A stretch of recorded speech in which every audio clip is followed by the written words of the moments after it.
This is KGW News at Sunrise. The level of trust is not there. Everything you say, you need to take a few steps back to build that trust.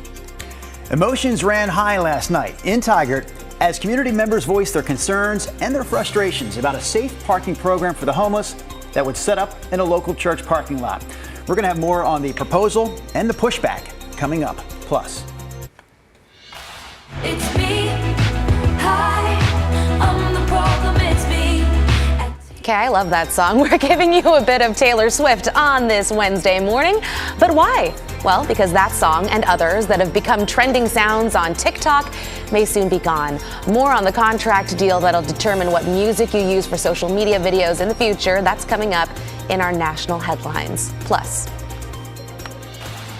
So I come back with love, and I'm excited to be back in the Motor Center. I played so many games that I recognize fans' faces, from the court. So that's Damian Lillard, of course, talking about his return to Portland. So Dame is going to play as a visitor at the Motor Center for the first time in his career tonight. Coming up, we're going to have more on how Adidas welcomed him back to town yesterday and the fan reception he expects to get tonight. Yeah, a lot of people looking forward to that for sure. And this morning, the crew is back. Drew from like a 4-day weekend. Welcome to you. Felt like well rested. He does. Felt good, actually. Yeah, for another day, and then he'll be like, I need more sleep now. Chris will get you traffic for you, but weather-wise, what are we looking at? Kind of an old hum day, last day of January. Not cold out there Hey, odd thing about January. It was 68 days long this year. January was. Felt like that it. was weird, Felt wasn't like it, yeah. Yes. Yeah, and then we had the bitter winter. We've had some spring. You're right. Here's a look at our radar this morning.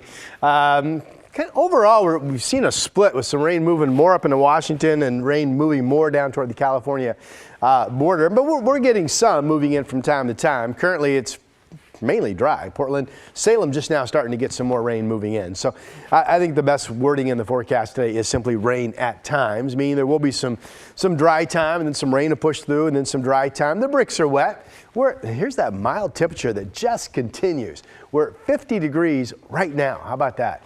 And we're going to stay fairly steady in the low 50s to maybe 54 for a high today, 52 at 5 p.m. The shower chance continues. We still have those east winds at 5 o'clock. The wind out at the Toronto airport was still blowing and gusting to 39 miles per hour. The rest of us winds are pretty quiet. Here's Chris. East side is feeling like they got robbed a little bit, right? All right, let's go to the west side. Highway 26 out near the zoo. Inbound Sunset coming down the hill. It's just fine right now. In fact, it's Interstate 84, I-5 south of town looks good as well. And we'll take you out to I-205. This is over near Prescott. There's your southbound 205 commute coming past the airport and down towards Interstate 84. That looks good. Guys, no crashes, no unexpected freeway delays. It's just jet. Okay. Thank you, Chris. We start at 5 with a heated community meeting in Tigard. People showed up last night to mostly voice concerns about a proposal to allow homeless people to park at a local church. So the proposal would expand on a program that already exists in Beaverton, setting aside 3 temporary designated spaces for homeless people to park at Christ the King Lutheran Church. Again, this is in Tigard. To get into the program, people must pass a background check and also want to get into permanent housing. But a lot of people who went to last night's meeting said they're against the whole idea. Let me ask you a question. Why here? Why here? My question is, what security do you have, and how can you be sure that I'm not going to need more security? The level of trust is not there. Everything you say, you need to take a few steps back to build that trust. There's no timeline for when the safe parking program would start at Christ the King Lutheran Church, if at all. The group running the program already has a handful of safe parking areas in undisclosed parts of Beaverton, but none in Tigard so far. Police in Vancouver have released photos of the car that they believe ran over a man and then took off. So take a look at your screen here. It's a red or maroon sedan, possibly a Ford Taurus. A 67-year-old man was crossing 4th Plain Boulevard Sunday night when he was hit by a pickup truck. He died at the scene. So the driver of the truck stopped and is cooperating, but police say the driver of that red car went around the backup at the accident scene and ran over the victim again. If you have any idea who was driving that red car, you should call Vancouver police. And this morning, Portland police are also looking for a woman they say murdered her husband. Annalisa Gold is accused of shooting and killing her husband, Philip Pierce, who was found dead Friday morning at a home in the Lentz neighborhood on Southeast Suncrest Drive near 92nd Avenue.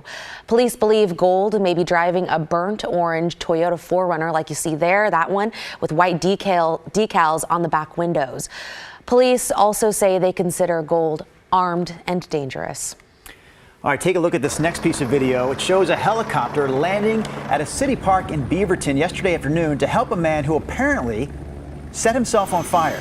They say it was accidental. At least that's the story we're hearing so far this morning. It all happened around 1 o'clock yesterday afternoon. A witness we spoke to described exactly what he saw. I seen the guy take a lighter up to his face and then a flame and it go like this, and then he started running, and then poof, he was all on fire. We're still working to get an update on the victim's condition.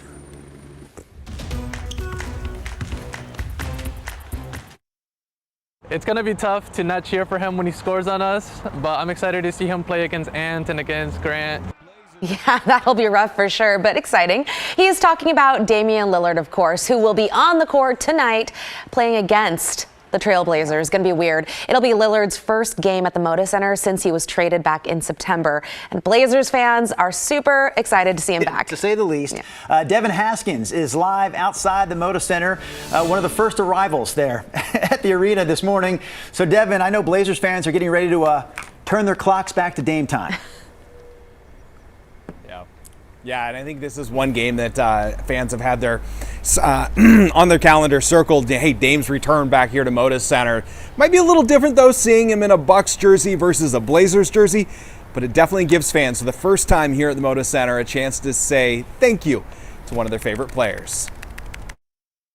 The Portland Trailblazers select Damian Lillard of Weber State University. Since the day he was drafted in 2012, Damian Lillard immediately became a fan favorite. Dame's just brought the team so much success, so much loyalty over the years that it's hard not to cheer for him, even now that he's gone to a different team. And who can forget these two buzzer-beating, a three for the game,